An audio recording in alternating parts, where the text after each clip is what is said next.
20년도가 엊그제 같은데 벌써 2025년도가 갔네요. 며칠 안 됐잖아요. 그죠? 무슨 이게 조크인데 이게 참 안 먹히네요. 여러분 지난주에 12월 마지막 주에 설교의 말씀을 전했는데 혹시 설교의 제목이 기억나시는 분 있으나요? 끝이 좋아야 다 좋다라는 말씀을 가지고 지난주에 말씀을 통해서 은혜를 나눴습니다. 자, 오늘은 2025년도 첫 번째 주일을 맞이해서 이제는 제목이 시작이 좋아야 다 좋다라는 말씀을 가지고 함께 은혜를 나누고자 합니다. 우리 좌우 옆분과 인사 나눕시다. 시작이 좋으면 다 좋습니다. 인사합니다. 할렐루야. 여러분, 이 시작이라고 하는 것은 단순히 시작과 흐름을 의미하는 것이 아니라 이 시작이라는 것은 방향과 목표를 설정하고 그리고 미래의 새로운 여정을 열어가는 출발점이다. 그래서 굉장히 시작이라는 것은 너무 중요하다는 것을 우리가 보게 됩니다. 여러분, 지난주에는 이제 성경에 나오는 네 가지의 성경 인물 중에서 네 가지 유형의 사람들에게 대해서 말씀을 통해서 은혜를 나눴죠. 자, 처음에도 좋았지만 나중까지 좋은 분도 있었고 성경 인물 중에서, 그다음에 두 번째는 처음에도 나쁜 놈, 끝까지 나쁜 놈이 있었죠. 그 사람이 누구예요? 애굽의 바로 왕이죠.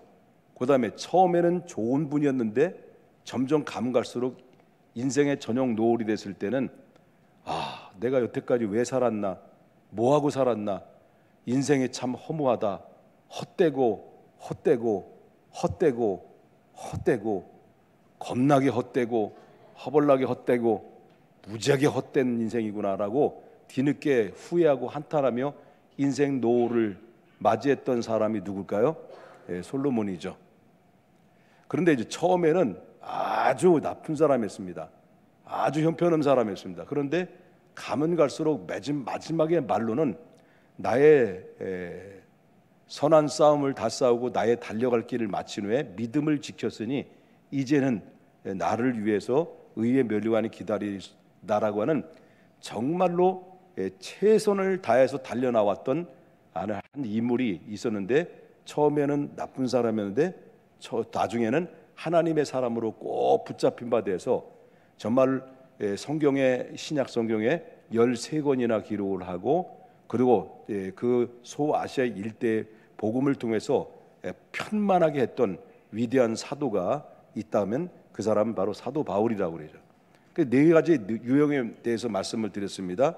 그럼 지금 오늘은 좀 덧붙여서 좀 더 말씀을 드리고 싶은 것은 시작이 좋을 때 나중에까지 끝까지 좋았던 사람들을 몇 명을 더 소개를 좀 이번 주에 하려고 합니다. 그 중에 여러분 지난주 잠깐 언급을 했습니다만은 시작이 좋았을 때 끝까지 좋았던 사람 중에 한 사람을 더 꼽는다면 바로 이 아브라함이죠. 지난주에 언급을 했습니다만은 이 아브라함은 처음에 하나님께로부터 부름받았습니다. 어디서 부름받았냐면 갈대아 우르에서 이제 하나님의 부름받았을 때 그는 이 부름받고 그 말씀을 듣고 믿음으로 순종해서 그 약속의 땅을 가게 되죠. 그래서 그는 믿음으로 말씀 듣고 약속의 땅을 가다가 보니까 마지막에는 어떤 일이 벌어지냐면 믿음의 조상이 돼버린 거예요.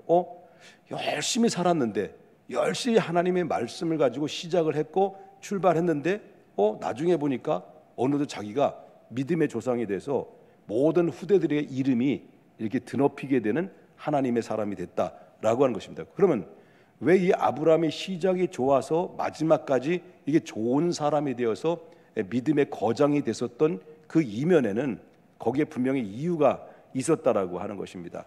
히브리서 11장 8절에 여기에 대해서 이렇게 소개를 하고 있어요. 뭐라고 말하냐면 믿음으로 아브라함은 부르심을 받았을 때, 처음 주님께로부터 부름을 받았을 때 어떻게 했다라는 거예요.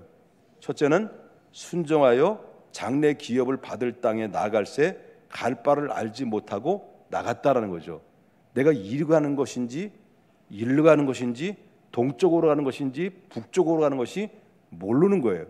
그저 하나님의 말씀의 인도함 따라서 믿음으로 순종하고 나갔는데 나가다 보니까 바로 보면 하나님께서 약속의 기업의 사람이 됐고 믿음의 아버지가 되는 그런 결실을 얻게 됐다라고 하는 것입니다. 그만큼 시작이 중요하다. 2025년도에 내가 시작할 때 어떤 마음과 어떤 자세를 가지고 2025년도를 출발하느냐에 따라서 결과물이 다 달라지게 될 수밖에 없다는 것을 보게 됩니다. 인생의 결과물도 물론 달라지게 되는 거죠. 자, 또 한 사람을 소개해야 된다면 요셉이라고 하는 사람이죠. 야곱의 아들 중에 한 사람이죠. 이 요셉이라고 하는 사람은 어렸을 때부터 야곱으로부터 사랑을 독차지했어요. 그리고 이 요셉은 어렸을 때부터 꿈을 꿨어요. 이 꿈을 꾸는데 그 앞으로 자기가 미래에 어떤 사람이 될 것인가에 대한 그 꿈들을 어렸을 때부터 자주 꾸면서 내가 이런 사람이 될 것이다라는 예측하며 살아갔다는 거죠.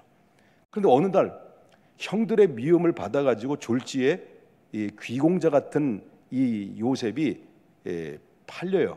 형들의 미움을 받아서 졸지에 이제 노예로 애굽으로 팔려나가요. 애굽으로 팔려나가서 오랜 세월 동안 정말 엄청난 고생을 하죠. 노예 생활, 졸지에 귀공자에서 노예로 전락하니 이게 감당하겠습니까? 여러분, 엄청난 큰 기업을 유지하다가 부도나면 여러분, 그 부도나는 이 사람들의 기업의 CEO는요, 이 충격은 이루 말할 수 없는 거예요. 일어나기조차도 힘들고 버거운 거죠.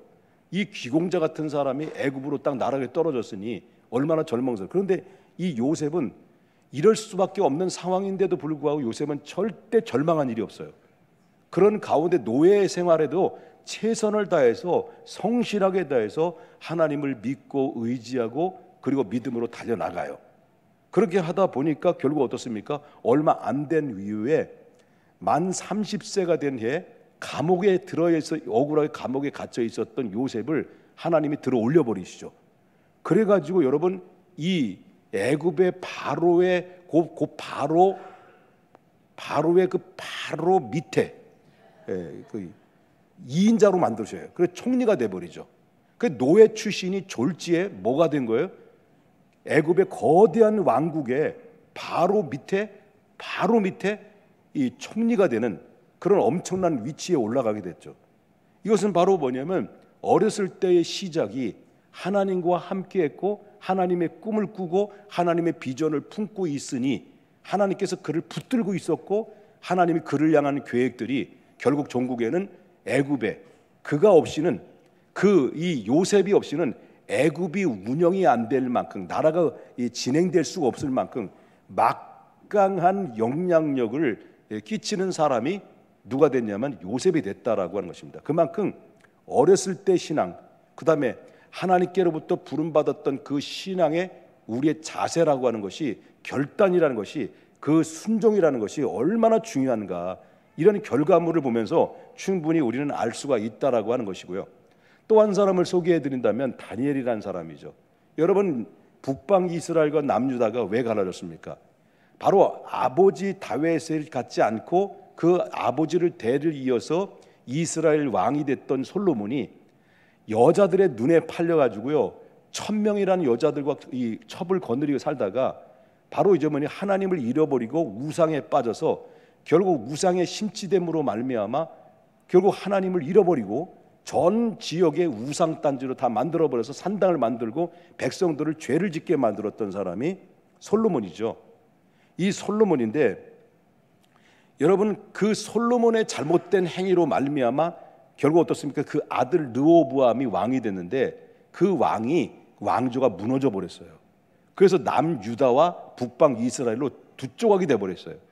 그래서 정신을 못 차리니까 북방 이스라엘은 아수르에 의해서 패망이 되고 남유다마저도 어떻습니까? 그래도 정신 못 차리고 회개하지 않고 우상 숭배에 빠지고 하나님을 잃어버리니까 하나님이 이 바벨론이라는 나라를 강력하게 일으켜 세워가지고 느부갓네살라는 왕을 앞세워서 이 남유다 에루살렘을 침공해버리죠.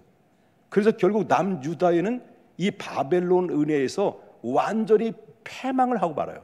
그래서 남유다는 에루살렘의 모든 성전은 다 불타버리고 무너져버리고 그리고 이 젊은이들은요 전부 다 포송줄로 끌고 가듯이 개 끌려가듯이 끌려가서 이 이스라엘 남유다의 젊은이들은요, 그때부터 70년 동안 포로 생활을 하게 되는 비극을 맞이하는 것이 이스라엘의 역사라고 볼 수가 있다라고 하는 것이죠. 이때 바로 이 포로인 중에서 한 사람이 소개되고 있는데 그 사람이 누구냐고 말한다면 다니엘이라는 사람을 제가 소개해드립니다. 이 다니엘은 포로로 잡혀갔어요. 이 출발은 불행한 거예요. 얼마나 슬픔이겠습니까? 그런데 포로로 잡혀갔을 때는 하나님을 믿는 이 다니엘의 입장에서 볼 때는 하나님이 살아계신다면 왜 우리 이 민족을 이렇게 만드셨습니까? 하나님이 살아계신다면 왜 나 같은 인생에게 이렇게 초라한 인생으로 만들었습니까? 왜 나를 이렇게 처참하게 이렇게 나를 무너지게 만들었습니까? 라고 하나님께 원망하는 게 아니었어요. 포로로 잡혀갔고 환경이 엄청나게 상황이 어려운 상황에 놓여 있으면서도 이 다니엘은 그의 출발점이, 다시 말하면 바벨론의 포로로 끌어갔을 때의 출발점이 어떤 출발점인 줄 아십니까?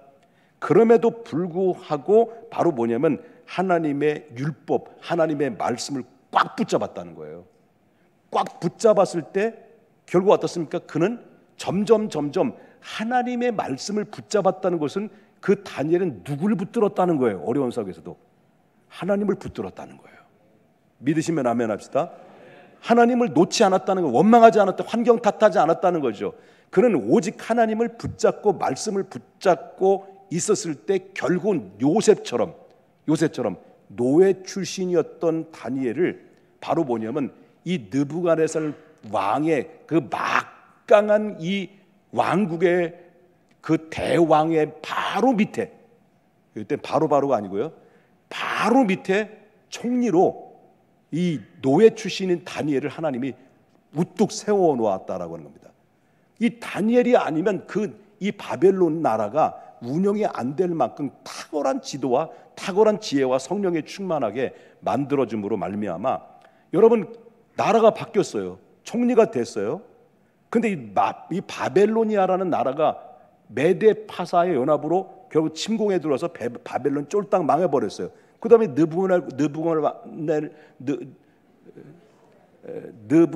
느부갓네살 왕이 죽었어. 그리고서 메데 파사가 나라를 대설 페르시아가 왕국이 그 나라를 잡았을 때 그때 벨세살 왕, 그 다음에 고레스 왕 나라를 패권을 차지하고 있을 때 느부갓네살 죽었어. 없어. 그러면 느부갓네살 왕이 죽었으면 이제 없어졌으면 이 위치에 총리에 있었던 다니엘도 그 총리직을 내려놔야 되는 상황 아닙니까? 근데 이 사람이 얼마나 지혜롭고 하나님의 리더십, 하나님이 주신 지혜와 그 지식과 리더십이 얼마나 탁월했으면 벨사살 왕이 됐을 때 나라가 바뀌었는데도 그를 총리로 또 세워요. 그 나라가 바벨론, 나가리, 그 다음에 메데 나가리, 파사 나가리, 그 다음에 왕 느부갓네살 왕, 벨사살 왕, 그 다음에 고레스 왕, 아니지 다리오 왕, 그 다음에 고레스 왕, 네 왕이 다 나가셨어요. 근데 그 위치, 총리라는 위치가 나라도 바뀌고 왕도 바뀌었는데 이 다니엘은요, 하나님이 그를 총리의 자리로 그 나라들을 전부 다 통치하고 다스릴 수 있는 2인자로서 하나님 앞에 쓰임받게 하셨다는, 이게 바로 뭐예요? 시작이 중요하다는 거예요. 아멘 하셨으면 좋겠습니다. 그러면 더 잘 될 거라고 생각했대요. 자, 그 다음에 시간 관계에서는 많이 있는데 한 분만 더 얘기해 드릴까요? 여러분 다윗이라는 사람 아니에요? 다윗. 이 다윗이라고 하는 사람은 어렸을 때부터 목동으로 바로 천직이죠. 양치면서 그리고 또 이제 음악을 하면서 살았던 사람이죠. 아주 지극히 평범한 이렇게 낙후된 지역에서 목동의 출신이죠. 이 사람이 바로 사무엘 왕으로부터 사무엘 선지자로부터 뿔을 가져다가 기름을 넣었던 뿔을 가졌다가 그 머리에 부어버려요. 그리고 나서 너는 이스라엘 장차 왕이 될 것이다 라고 하는 기름 부음을 받았을 때, 여러분 그 이후로부터 기름 부음을 받고 난 이후로부터 바로 그것은 점점 가면 갈수록 이 다윗이 나중에는 뭐라고 다윗에게 얘기하냐면 이새의 아들을 봤느냐? 이 하나님이 말씀하시는 거예요. 이새의 아들을 봤느냐? 이는 나의 마음에 합한 자다라고. 하나님이 이 다윗을 높이 세워주고 자랑스럽게 여길 만큼 하나님의 마음에 쏙 드는 왕으로서 세움 받았다라고 하는 것을 보게 된다는 거죠. 그 밖에 뭐 또 많은 분들이 있죠. 그 밖에 여우수아도 있고 또 김옥복이도 있고 성홍재 장로님도 계시고 이문수 장로님, 이선우 장로님도 계시고 이런 분들이 정말 처음에 시작과 마침까지 다 좋으신 분들이 있는데 오늘은 여기까지 다윗까지 설교는 끝나는 건 아니에요. 이제 시작이야.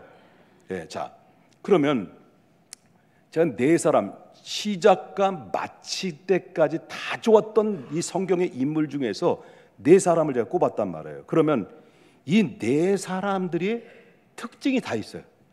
다 공통적인 특징이 있단 말이에요. 이 네 사람들의 그 중심 가운데 바로 그 공통적인 특징은 하나님과의 관계가 올바른 관계와 또 한 가지는 신실함이 있다. 신실함. 올바른 관계와 신실함이 있다. 그러니까 그 안에 진심을 담아 있는 그 믿음을 가지고 하나님과의 관계를 올바로 유기적인 관계를 계속 하려고 그들은 몸부림을 치고 그렇게 살려고 애쓰고 결단하고 움직였다라는 겁니다. 그럴 때 그 위에 뭐가 임한 겁니까? 하나님의 은혜가 임하게 되었죠. 하나님의 은혜가 임해서 결과적으로 볼 때는 아브라함은 믿음의 아버지가 되었고 요셉은 노예에서 졸지에 이방 나라인 애굽에서 총리가 되었고 다니엘은 포로 출신이 그 나라가 네 나라가 바뀌어도 세 나라가 바뀌고 네 명의 왕이 바뀌어서도 그 자리를 굳굳하게 지키겠던 나중까지 최고의 축복을 누리면서 다윗은 바로 뭐냐면 태평성대를 40년 동안 누리다가 하나님 앞에 멋지게 부름받았던 인생의 화려한 인생을 맞이했던 것처럼 우리가 정말 여러분 시작이 지금 이 순간 첫 예배를 드리는 여러분의 시작이 어떤 예배로 어떤 마음과 어떤 결단을 가지고 예배를 드리냐에 따라서 바로 뭐냐면 우리의 인생의 바로 진로가 우리가 또한 인생의 결말이 달라질 수 있다라는 겁니다. 어쩌면 내 인생 일대에 오늘은 최고의 날이 될 수 있을 수 있다라고 하는 것을 보게 된다라고 하는 것이죠. 결국은 하나님께서 전적으로 의지하는 사람들은 이렇게 하나님을 전적으로 의지하는 사람들은 그의 인생의 길은 결과적으로 볼 때는 성경의 공통적인 데이터가 딱 결론 나면 하나님께서 그를 축복의 결말을 맞이하게 하셨다라고 하는 것을 보게 된다라고 하는 거예요. 이게 바로 지금까지 여러분들에게 드려졌던 성경에 나오는 인물 중에서 시작과 마치는 때까지 최고의 인생을 살다가 우리 후대들에게 아름다운 족적을 남겼던 사람들에 대해서 소개를 좀 드렸다면 그렇다면 우리 차례죠. 저와 여러분은 그 사람들의 성경에 나오는 이 말씀을 통해서 이 사람들은 시행착오를 겪지 않고 바로 성공적인 인생을 살았다면 우리도 남아있는 우리의 인생의 삶 속에서 짧게는 2025년도 12월 달까지 갔을 때 정말 아름다운 결말과 아름다운 그런 축복의 결실을 맺길 원한다면 그리고 또한 멀게는 내 인생에 하나님 앞에 서는 날 때 아름다운 족적을 남기고 내 인생에 가면 갈수록 내가 한 것은 별로 없는 것 같은데 하나님이 내게 베푸신 은혜가 너무 크다라고 할 만큼 황홀함 속에서 정말 하나님 앞에 감사의 감격의 눈물로 모든 내 자손들에게 이렇게 고백하며 찬양하고 영광 돌릴 수 있는 그런 아름다운 족적을 남기려고 한다고 한다면 이 사람들의 공통적인 특징을 힌트를 얻어서 우리가 해야 될 것은 첫 번째는 바로 뭐냐? 과거를 내려놓으라는 겁니다. 과거를 내려놓으라는 말은 무슨 말입니까? 여러분 오늘 본문에 나오는 말씀을 좀 보겠습니다. 빌립보서 3장 13절 다시 보겠습니다. 형제들아 나는 아직 내가 잡은 줄로 여기지 아니하고 내 미래는 아직 잡히지 않았다. 내가 목표가 이루어지지 않았다. 하나님의 비전이 내가 성취된 상태가 아니다. 나는 계속 진행형이다. 나는 지금 계속 가는 중에 있다. 그러나 내가 앞에 가는 일에 있어서는 결단코 나는 이걸 결단하고 나는 간다는 거예요. 2025년도 말한다면 이건 결단하고 가야겠다라는 결단이 여러분에게 제시하고 방향을 제시하고 싶은 것이 뭐겠습니까? 그것은 바로 뭐냐면 뒤에 있는 것을 잊어버리라는 겁니다. 과거에 있는 것을 잊어버리라고 하는 것입니다. 그게 뭘까요? 뒤에 있는 것을 잊어버리라는 것이 바로 뭘까요? 과거의 상처와 실패에 대한 것을 잊어버려라. 우리는 수없이 시행착오를 겪으면서 2024년도까지 달려나왔다면, 이게 반복적으로 시행착오를 겪으면서 바로 과거의 상처와 그 다음에 실패의 연속적으로 우리가 살아왔다면, 그리고 이 상태를 가지고 한숨을 지으면서 2025년도를 이 첫 번째 주간에 출발하지 말자는 거예요. 다 잊어버리자는 거예요. 다 내려놓으라는 거예요. 과거에 실패했던 것, 상처였던 것, 그리고 또 한 가지는 심지어 성공과 기쁨조차도 다 이제 새로운 시작 앞에서는 새롭게 다 내려놔라.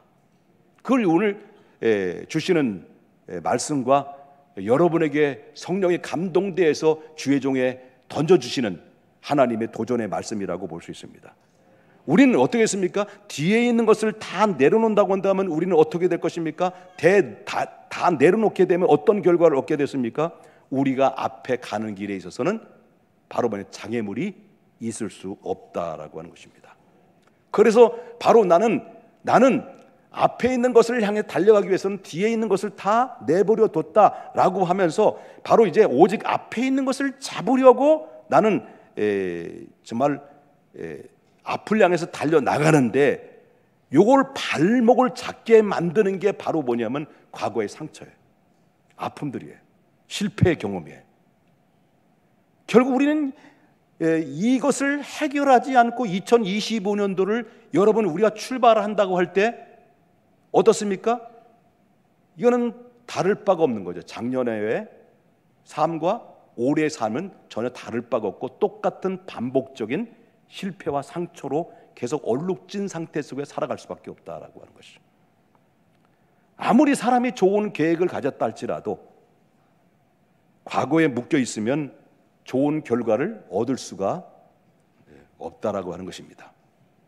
여러분, 새해 시작은 단순히 달력의 첫 장을 넘기는 게 아니라는 거예요. 새해 시작은 하나님께 주신 비전과 사명을 향해서 달려나가는 결단이 돼야 된다라고 하는 것입니다. 믿으시면 아멘 하십니다. 그러기 위해서는 2025년도에 새롭게 시작하는 데 있어서 우리가 정말 이 주의 종에 기도하면서 성령의 감동에서 말씀을 준비해서 여러분들에게 방향을 제시하고 싶다고 한다면, 여러분들 제안을 드리고 싶다고 한다면, 우리가 2025년도 다시는 시행착오를 겪지 않고 과오를 범하지 않고 다시는 아픔과 슬픔과 실패를 경험하지 않고 우리가 믿음으로 형통한 길로 달려나간다고 한다면 몇 가지 실천 상황에 대해서 제안을 드리고 싶다면, 첫 번째는 여러분 너무나도 잘 알고 계시는 실천 과정인데, 그게 뭐냐면 기도하라고 하는 겁니다. 기도를 멈추지 마라. 다 알아요. 기도해야 된다는 것은 다 알아요. 그런데 우리는 어떤 사람들입니까? 우리는 하나님의 은혜로 값없이 주시는 은총을 입어서 하나님 앞에 의인이 된 거예요. 그리고 우리는 하나님의 자녀가 됐고 우리의 신분은 이중 국적자가 됐어요.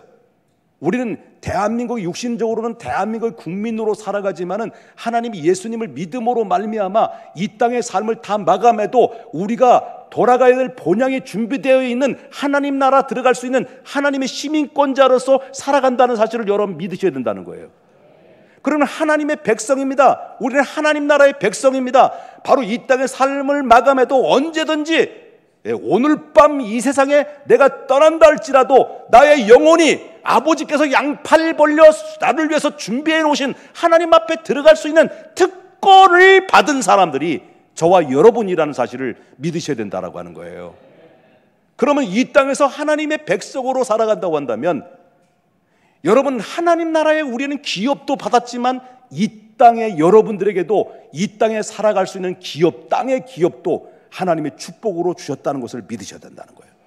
그리고 이 땅에서 여러분과 저가 정말 하나님께로부터 많은 축복을 받고 많은 기업의 축복을 받으려고 한다면 그냥 거저 먹어서는 안 된다라고요. 우리가 해야 될 도리가 있다는 거예요. 그게 바로 뭐냐면 가장 기본적인 것은 하나님과의 긴밀한 관계를 연결해주는 기도라고. 기도를 멈추지 마라. 여러분, 왜 이런 말씀을 드리냐면 성경의 위대한 모델이었고 위대한 거성이고 위대한 리더자고 위대한 이 통일 왕국을 완성하고 정말 이룩했던 성경에 나오는 다윗이라고 하는 인물을 보면 압니다. 이 사람이 얼마나 기도의 사람이라는 것을 보면 압니다.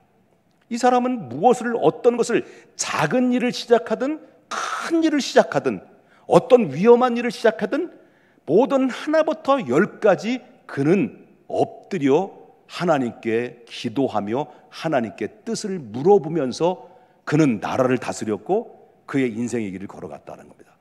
자기 혼자 독단적으로 하나님 쏙 빼놓고 자기 의지적으로 자기 경험적으로 자기 리더십을 발휘해서 이 나라를 이끌어가는 것이 아니었다라고 하는 것입니다. 뭘 보면 아냐? 실질적으로 예를 본다고 한다면 자, 보겠습니다. 사무엘상 23장 2절입니다. 이에 다윗이 여호와께 어떻게 했다라는 거예요? 묻자와 이르되. 물었다는 것은 뭘까요? 예? 힘내세요. 자, 묻자와라는 건 뭐했다는 거예요? 예, 기도했다는 거죠. 자, 묻자와 이르되 내가 가서 뭐라는 거예요? 블레셋 사람들을 치리이까. 전쟁이에요. 블레셋과 이스라엘 전쟁이 막다뜨린 가운데 있었을 때 바로 어쩌면 블레셋이 더 강력한 군사력을 가지고 있어요. 이스라엘은 너무나 초라한 거예요. 불가능한 일일 수 있어요. 그런데 다윗은 이 블레셋을 치러 가는 거예요. 가기 전에 다윗은 먼저 항상 다윗은 습관을 쫓아서 행했던 것이 바로 뭐냐면 하나님께 물어본 거예요. 그래서 그 다윗은 뭘까? 내가 올라가리이까? 내가 치리이까? 내가 어떻게 할까요? 항상 기도하고 무릎을 꿇고 하나님의 뜻을 구했다는 거죠. 내가 치리이까? 그럴 때 하나님이 가서 쳐라.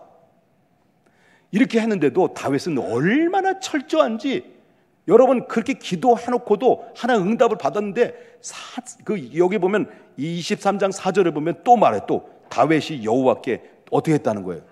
다시 묻고 혹시 내가 시행착오일 수 있고 내가 잘못 들을 수도 있으니까 다시 물어봐서 완전히 하나님 앞에 완전히 응답 받을 때까지 그는 엎드려 기도하고 뜻을 물어보면서 하나님 앞에 확신받고 응답받고 전쟁터에 나가서 돌격계셨을 때 백전백승이었다는 거예요.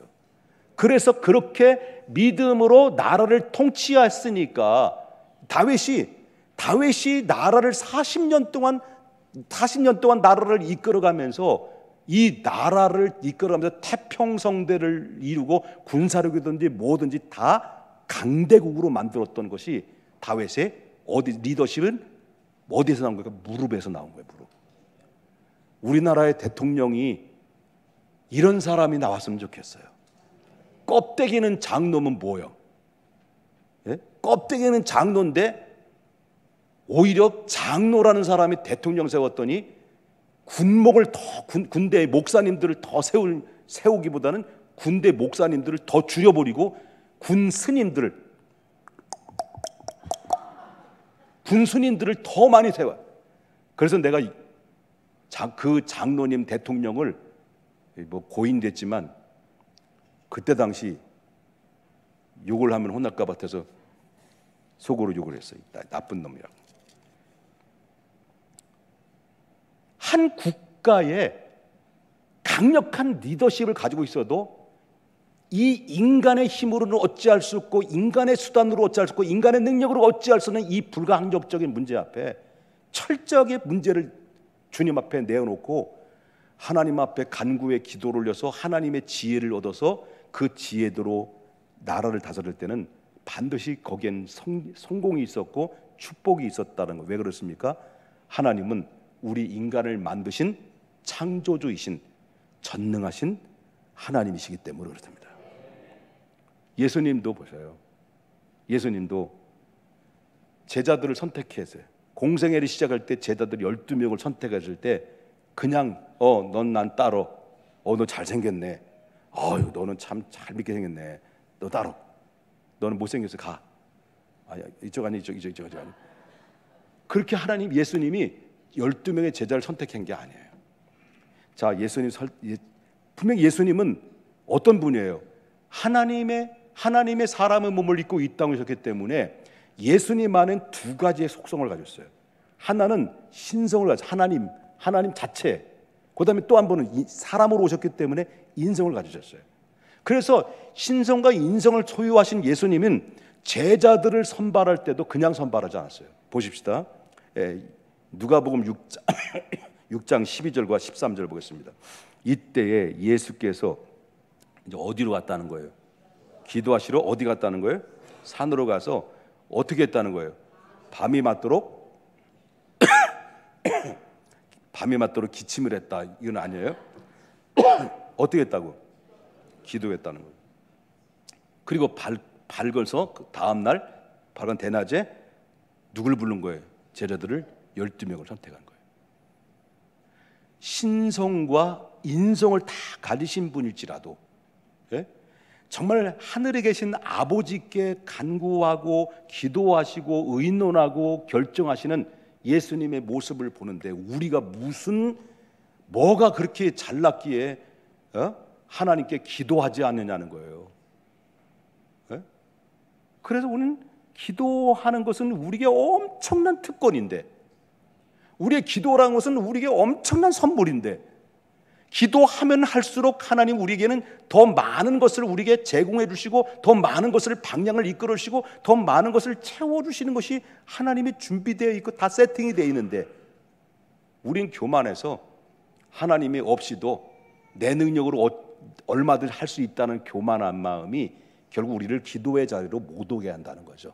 결국 뭡니까? 언제 옵니까? 그러면 언제 기도하는 자리로 들어올까요? 예?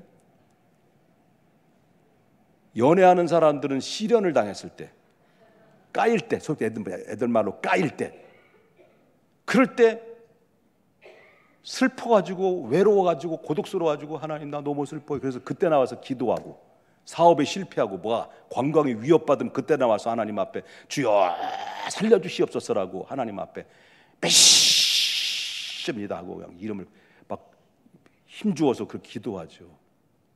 그런 기도는 기도 아니야. 여러분, 2025년도 성공하기를 원한다면 하나님 우리에게 엄청난 기도에 하나님의 식민권자로서 하나님의 자녀가 되는 권세를 입은 자들이 아버지께 기도하는 건 당연한 것이고, 아버지께 기도해서 여러분 하나님의 은혜를 쟁취하는 것이 우리 하나님의 축복이고 특권인데, 그래서 천국은 누구 것이라는 거예요? 침노하는 자의 것이다. 이 설교가 꼭 책망하는 설교의 스타일 같아 지금. 그래도 아멘 하십시다. 네? 할렐루야. 우리 옆에 분 인사합시다. 기도를 멈추지 마자. 자, 기도가 있으면 반드시 따라가는 게 있죠. 바늘이 있으면 실이 있죠. 실이 있으면 바늘이 있죠. 그게 뭘까요? 여러분, 말씀을 붙들고 살자. 말씀을 붙들고 시작하자. 그래서 여러분, 여호수아가 모세가 죽었어.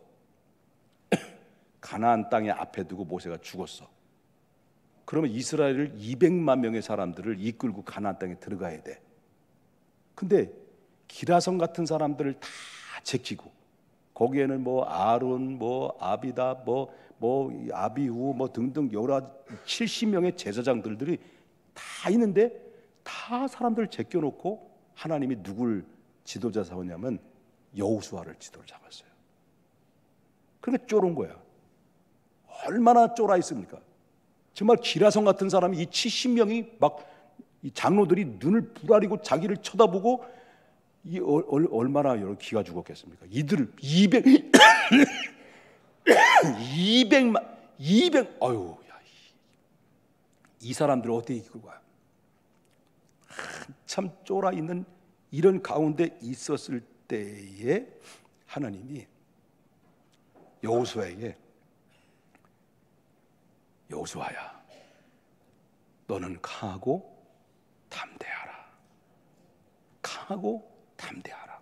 그러면서 하시는 말씀이, 이 율법의 책을 입에서 떠나지 말고 그 율법의 말씀을 주야로 묵상하라. 그리하면 내가 모세와 함께 했던 것처럼 나도 너와 함께 할 것이다. 이 강하고 담대하라는 이 말씀을 강력하게 주었을 때 그 말씀을 여호수아는 그 말씀하셨던 말씀을 듣고 믿고 그 말씀을 붙잡았을 때 두려움이 사라졌어요. 사람에 대한 두려움이 사라졌어요. 그리고 하나님의 성령의 기름을 부어주셨어요. 그리고 강력하게 방향을 제시했을 때 70명의 장로들이 그에게 굴복을 해요. 옛날에는 째려보고 막 이랬던 사람들이, 여호수아, 모세 몸좀 이랬던 사람들이 말씀에 붙잡고 강하고 담대하게 가자 그랬을 때 이 70명이 그 자리에서 굴복하고 백성들이 그를 존경하면서 당신의 말을 하나님의 음성으로 믿고 내가 따르겠습니다. 그래서 백성들이 끌고 가요. 이게 시작이에요. 뭘로? 하나님의 말씀을 붙잡는 시작. 2025년도 하나님이 주신 말씀 붙잡고 여러분 하나님 앞에 말씀과 함께 나가게 되면 여러분 반드시 놀라운 변화가 일어나게 될 것이다 라고 하는 것입니다. 그래서 왜 그렇습니까? 왜 말씀을 붙잡아야 될까요? 말씀은 우리의 발 위의 등이요, 그리고 우리의 길에 빛이 나기 때문에. 그래서 다윗은요, 언제나 다윗은 기도의 사람, 말씀의 사람인데요, 다윗의 고백이 뭐예요? 다윗은 뭐라고 말합니까? 시편 19편 7절과 8절을 보겠습니다. 자, 보겠습니다. 자, 보기 전에 이게 두 손을 모으면서 이렇게 이 말씀 받아야 돼. 두 손을 모으면서. 자, 두 손을 모으십시오. 졸릴 때가 돼가지고 내가 지금 별짓 다 하고 있습니다. 자, 두 손을 모으면서 이 말씀 받아야 돼요. 자, 내가 이렇게 먼저 선창을 하면 여러분들이 해야 됩니다. 여호와의 율법은 아니 그 다음 절이 있잖요. 저 여호와의 율법은, 여호와의 증거는, 이 사실을 믿으십니까? 하나님의 말씀을 믿으셔야 됩니다. 그 다음에 8절입니다. 여호와의 교훈은, 여호와의 계명은, 두 손 높이 들면서 할렐루야. 믿습니까? 2025년도는 하나님의 생명 있는 말씀을 사모하고 말씀을 붙들고 출발하면, 나는 왜 하나님의 말씀이기 때문에 믿습니다. 실패할 일이 없다라고 하는 겁니다. 반드시 여러분들은 후회할 일이 없다라는 겁니다. 왜? 말씀이 여러분의 인생을 끌고 가기 때문에, 견인하기 때문에 그렇다는 거죠. 믿으시면 아멘 합시다. 시간은 자꾸 가는데. 자, 마지막입니다. 우리가 2025년도를 믿음의 선배들을 보면서 우리의 힌트를 얻을 수 있는 것은, 기도를 멈추지 마라, 말씀의 인도함 따라가라, 그 다음에 마지막 세 번째는 순종의 자리에 내가 있어야 된다. 순종의 자리에 내가 있어야 된다.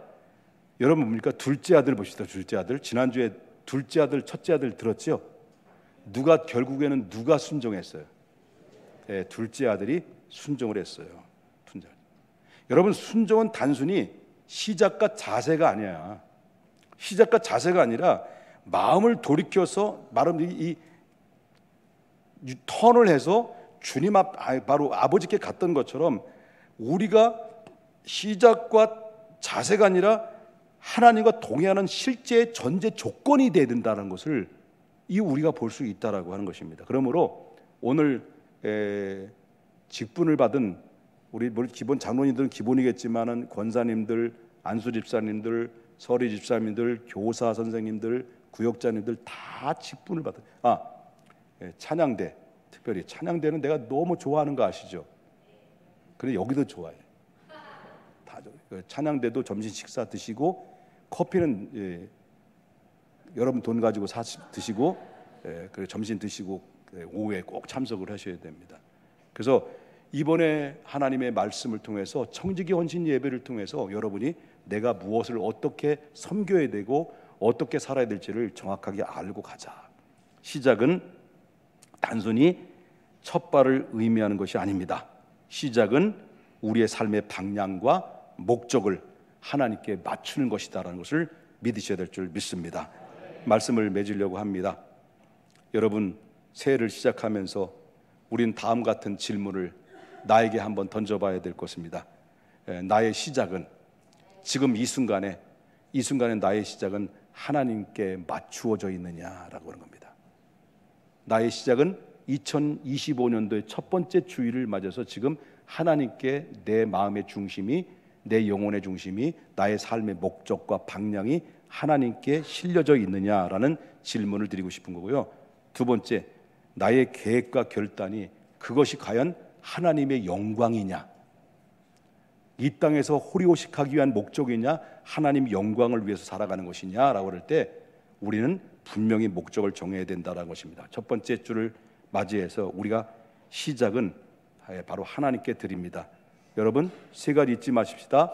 따라서 합시다. 과거를 내려놓자, 하나님의 뜻을 구하자, 기도와 말씀과 그리고 순종으로 새해의 문을 열자. 이러한 결단이 하나님이 감동이 되어 여러분에게 2025년도에 12월에는 내가 하나님 앞에 드린 것은 별로 없지만 하나님 베푸신 내가 이렇게 많았던가라고 고백할 수 있을 만큼 하나님의 간증의 역사의 드라마를 만들어내는 사람이 될 뿐만 아니라, 그리고 인생의 저녁 놓을 때까지 내 인생의 마지막 갈 때 주님 앞에 때 아름다운 족적을 남기며 후회 없는 인생으로 살아가는 우리 모두가 될 수 있기를 주 예수 이름으로 축원합니다.